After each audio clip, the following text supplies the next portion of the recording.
Hello ladies and gentlemen. Today we're going to take a quick look at what is commonly known as a box drum, but not just a box drum, but a tongue and slit box drum. Right? So each of these bars is kind of like a tongue, but also most certainly like the bars in our beloved xylophone. And if you notice, there's an interesting thing about this box drum. On our xylophone, it goes from bigger to smaller keys and lower to higher pitch.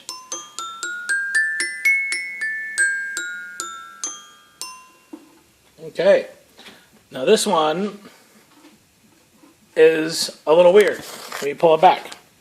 So this is the box drum. It's a rectangle and it's about 18 inches long from side to side. And you can see that there is the largest tongue here and the smallest tongue here. So this is like the big blue C and the small blue C.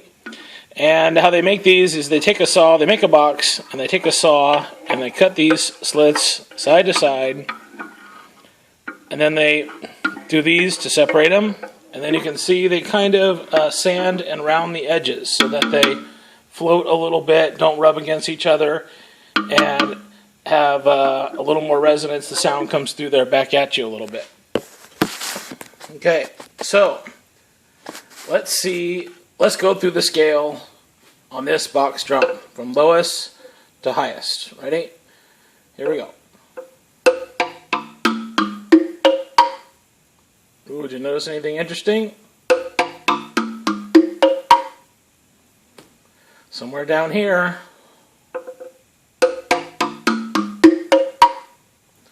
there's a slight discrepancy, and I think it's because this might be like a handmade item.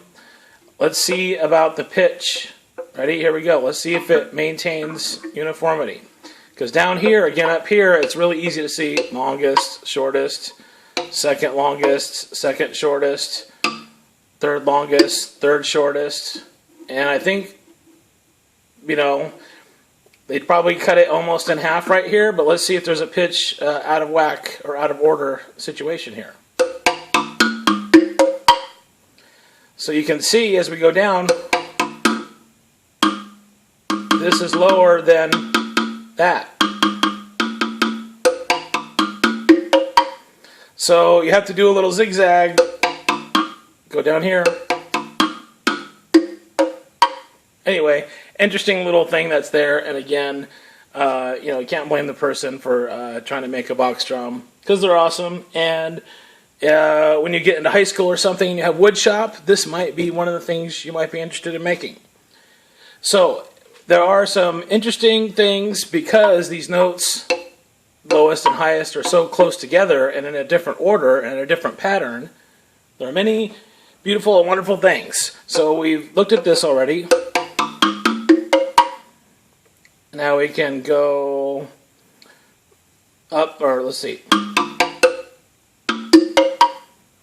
And even if we stick to the normal order, the physical position order, it still sounds pleasant, right? So let's see some interesting kind of combinations. I got two mallets here. I'm going to go back and forth between one and two mallets. So just making different zigzag patterns makes completely different musical situations, right? Like provoking emotions.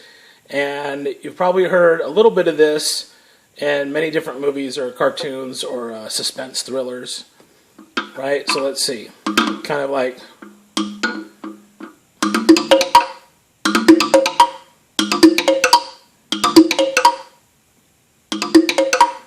maybe someone, when they're puzzled or walking around, and right? That kind of reminds me of that anyway in a lot of old-time movies. And then there's these kind of interesting patterns where I'll just sort of go down here and zigzag and go back up. Oops.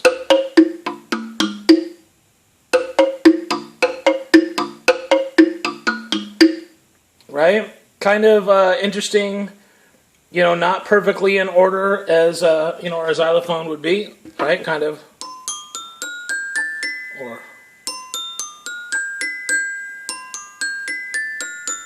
right? So again, the layout and the pattern gives you a lot of different and interesting possibilities. Some of which you may like and some of which you may not like. And that's the part of trying to play different instruments, and everybody has their own style. Okay, so let's take a look at...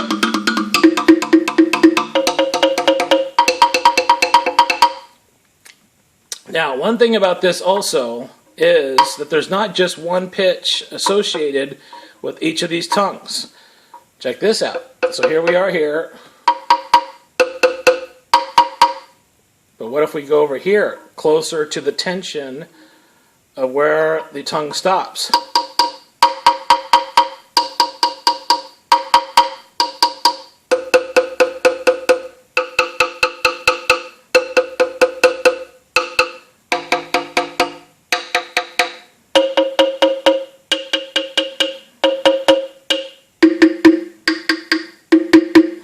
I think this is my favorite note. These two. So you can see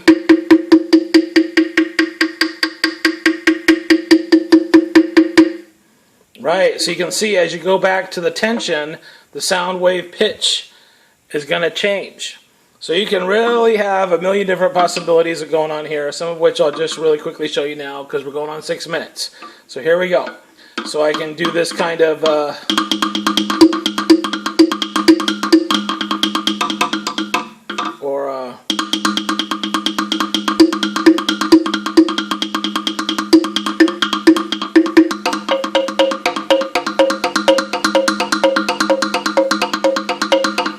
right? Interesting, basic kind of things like that. But exploiting the benefits of this box drum as far as the pitch changing along the tension of the tongue, let's do an interesting exercise here. Now I'm just going to roll this down here and on the left hand and create more tension.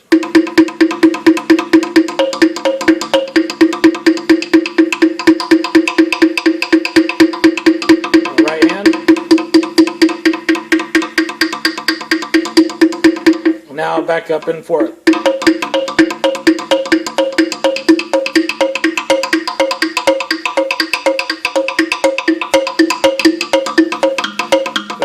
Oops, I'm hitting 2 notes at once, getting a little sloppy. Mr. James, got to pay more attention.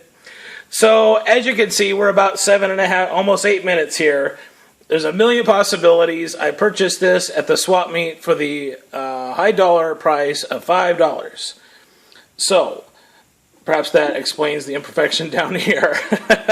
But again, if you're going to take a woodshop class, or if people in your family and friends and neighbors have interesting sort of wood hobbies, you can certainly give this a try yourself. I'm sure online they show you how to make them.